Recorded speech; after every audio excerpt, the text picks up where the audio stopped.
সমাবেশের মাধ্যমে এই সাম্য হত্যায় 5 দিন অতিবাহিত হওয়ার পরও যে 3 জনকে গ্রেপ্তার হয়েছে তাদেরকে আজকে রিমান্ডে নিয়ে আসা হয়েছে এবং তাদের পাশে বিশ্ববিদ্যালয় প্রশাসন, স্বরাষ্ট্র উপদেষ্টা সহ এই নির্দলীয় সরকারের শীর্ষ পর্যায় থেকে আজকে 3 পর্যন্ত স্পষ্ট বক্তব্য আমরা লক্ষ্য করিনি। আমরা বাংলাদেশ জাতীয়তাবাদী ছাত্র দল সাম্য হত্যার পর থেকে রাত 12টা থেকে আমরা আমাদের প্রতিরোধ অব্যাহত রেখেছি। বিশ্ববিদ্যালয় প্রশাসনকে বারবার নিবেদন করেছি যে স্পষ্টভাবে খুনিদের গ্রেপ্তার এবং তাদের যে দায় রয়েছে সেই দায় স্বীকার এবং নিরাপত্তা জড়িত রয়েছে সেই বিষয়গুলো স্পষ্ট করার জন্য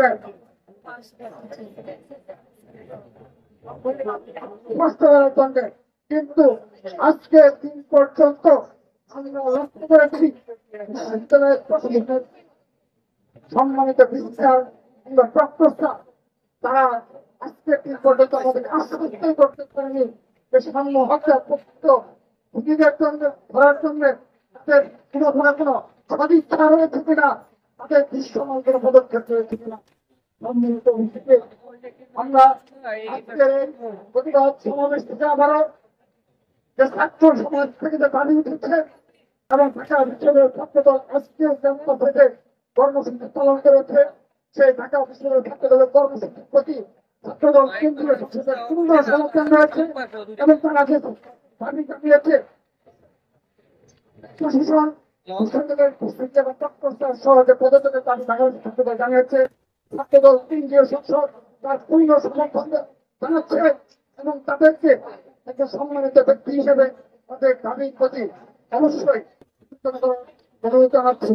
প্রিয় থেকে আজকে আপনারা শুনেছেন সোমবার আপন বড় ভাই সৈকত ভাই যে পুলিশের অবনতি এবং বিশেষ করে সাম্য হত্যার পর যে দুজনকে গ্রেপ্তার করা হয়েছিল তাদেরকে পুলিশ ছেড়ে দিয়েছে এবং সাম্য হত্যাকারী প্রত্যাদেশী বয়ান অনুযায়ী সাম্যর ভাইকে আমাদের কাছে যে বক্তব্য রাখলেন আমরা তারা স্পষ্ট হচ্ছে এর পিছনে হয়েছে এবং এর পিছনে আমরা কোনো স্পষ্ট করছি না, তার পেছনে আমার হল কেন্দ্রিক এবং অপরাধ অনেক বিষয় জড়িয়ে থাকতে পারে, অপরাধ অনেক বিষয় এর নেপথ্যে থাকতে পারে।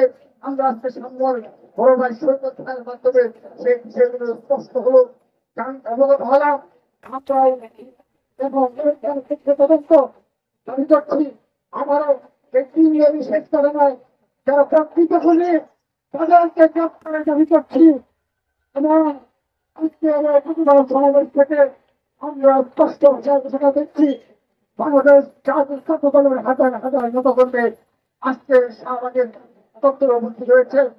ইতিপূর্বে আমরা দেখেছি 100 থেকে 200, 300 থেকে 400 কেউ একত্রিত হলে তারা কোনো দাবি দেওয়ার চেষ্টা করেছে এবং ইউক্রেনের সরকারের চালু রয়েছে তারা আমরা দেখেছি সেই দাঁড়িয়ে থেকে তাদের সম্মতি রয়েছে। কিন্তু অতীব দুঃখের সাথে জানাচ্ছি বিগত সময়ে সর্বশেষ সময়ে আমি অতীব দুঃখের সাথে জানাচ্ছি আমাদের তাদের হত্যার পরে ধরনের পরিবারের সদস্য রয়েছে পরিবার থেকে মহামান আমরা লক্ষ্য করেছি এই নির্দলীয় সরকারের শীর্ষ পর্যায় থেকে তাদের পরিবারের প্রতি সামান্যতম সহানুভূতি শুধু তাই নয় এই সাম্য হত্যার পর অপরাপর বেশ কিছু ছাত্র সংগঠন সাম্য হত্যার জানাজা অংশগ্রহণ করেছে, আমরা তাদেরকে কৃতজ্ঞতা জানাচ্ছি। কিন্তু তারা 2 আগস্টের সর্বোচ্চ সুবিধাভোগী যারা এবং তারা ক্রেডিট দাবি করে তাদের কোন উপস্থিতি এই সামনের জানাজা আমরা লক্ষ্য করে নিয়ে শুধু তাই নয় আরো 2-1টি নেতৃত্ব আমাদের রয়েছে যারা বিভিন্ন সময় প্রপাগান্ডায় বিশ্বাসী, সোশ্যাল মিডিয়া প্রপাগান্ডায় জড়িত, তাদের এখন উপস্থিতি জানাতে আমরা লক্ষ্য করিনি। আমরা নিন্দা জানাচ্ছি, চিন্তা জানাচ্ছি তারা এখন মানুষের কঠোর করে এই বাংলাদেশের ছাত্র রাজনীতি করতে চায় এবং তারা মুখে বিভিন্ন সময় বক্তব্যে বারবার বলে যে তারা ঐক্য চায়। যদি সাম্য জানাজা প্রত্যেক নিয়ে থাকে তাদের হতে পারে। আমি সাধারণ শিক্ষকের প্রশ্ন রেখে গেলাম সংগ্রামী বলতেছে। আমি আরেকটি বিষয় বলতে চাচ্ছি, সর্বশেষ আপনারা লক্ষ্য করে দেখবেন বিগত 15.5 বছরে ছাত্র দলের যে সকল নেতা কর্মী খুন এবং খুনের শিকার হয়েছে, শহীদ হয়েছে, সেই সকল শহীদ পরিবার খুনের শিকার পরিবারের প্রতি এই নির্দলীয় সরকারের প্রধান ছাত্র ইউনিয়ন সামান্যতম সহানুভূতি কোন বক্তব্য রাজনীতিতে লক্ষ্য করেনি। তিনি তেমন কোন পদক্ষেপ কিংবা সেই পরিবারগুলোর সাথে সাক্ষাৎ করে সামান্যতম সহমর্মিতা সমর্থন করেননি। আমরা তার এই অবস্থানে নিন্দা জানাচ্ছি, ধিক্কার জানাচ্ছি, স্মরণ করে দিতে চাই। তবে তাকে স্মরণ করে দিতে চাই, তখন তিনি নোবেল পুরস্কারে ভূষিত হলেন। চেয়ারপারসন দেশ প্রথম থেকে সহ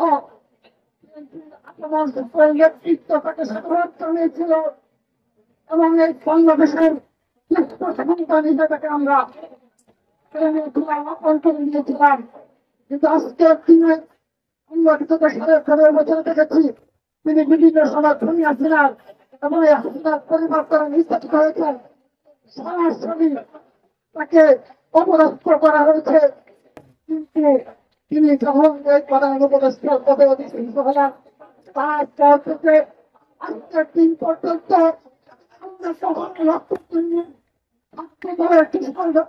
শহীদ হয়েছে, খুনের শিকার হয়েছে, তাদের পরিবারের প্রতি পরিবারের প্রতি সহানুভূতি বা সাক্ষাতে অনুভব করেনি। আজ তিনি 9 মাস অতিবাহিত হয়েছে। আপনি ধারাবাহিকতায় সাম্য হত্যা পাল্টে করতে হয়, ছাত্র দলের নেতাদের এখনো তৈরি হয়। কিন্তু এই সরকারের শীর্ষ পর্যায়ে থেকে কিংবা সদিচ্ছা লক্ষ্য করলে আমরা বলে দিতে চাই, যদি ছাত্র দল মনে করে এই সামাজিক থেকে এই চলনায় আমরা পদযাত্রা শুরু করি, এই পদযাত্রা আমরা স্পষ্ট করে বলে দিতে চাই, যদি তাদের এই ধরনের ষড়যন্ত্রমূলক এবং প্রতিক্রিয়া আমরা আগামীতে লক্ষ্য করি, তাহলে স্পষ্ট ভাষায় বলে দিতে চাই ছাত্র দলের যাত্রা হবে এই চলনায় এবং আমরা আমাদের দাবিটাও আদায় করে বাসায় ফেলবো। আমরা যতক্ষণ চাইবো ততক্ষণ দাবিটা অনুরোধ করে রাখবো। এবং বিশেষ করে 9 মাসে খুনের শিকার, হত্যার শিকার শিক্ষা করে সহানুভূতিতে এবং এই রাষ্ট্রের যে তহবিল রয়েছে দায় রয়েছে, যার কারণে এই প্রথমে প্রেক্ষাপট তৈরি ছিল সেই বিষয়গুলো তিনি স্মরণে রেখে তাদের প্রতি সহানুভূতিশীল আচরণ করবেন। ছাত্র দলের প্রতি সহমর্মিতা থাকতে হবে। আজকের এই সমাবেশ তাদের